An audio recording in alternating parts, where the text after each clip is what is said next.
Hindi ka mahirap dahil wala kang idea.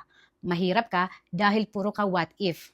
Hi, this is Andy. Welcome to your corner of business and money wisdom. May kilala ko, gustong magnegosyo. May product na, may supplier na, may kausap ng buyer. Pero araw-araw, may bagong what if. What if malugi?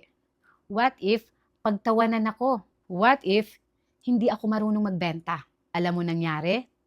Wala. Yung kaibigan niya na mas konti ang alam, nauna na.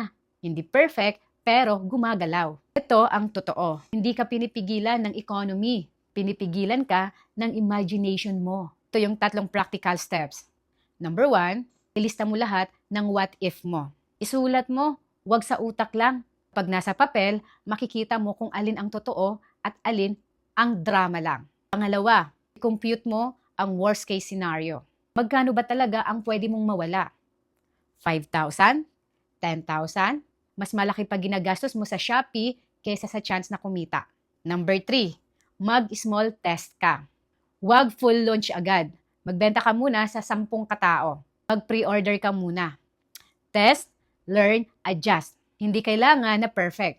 Kailangan gumalaw. Sabi sa Joshua 1:19, magpakatatag ka at lakasan mo ang loob mo. Huwag kang matakot. Ibig sabihin, hindi aalis ang takot.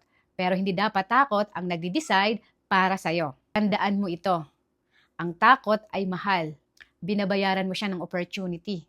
Ngayon, tanong ko sa'yo. Ilang taon ka nang may idea pero hindi ka pa rin nagsisimula? Takot ba talaga ang problema mo?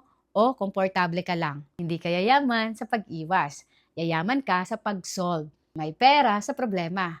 Follow for more business and money wisdom.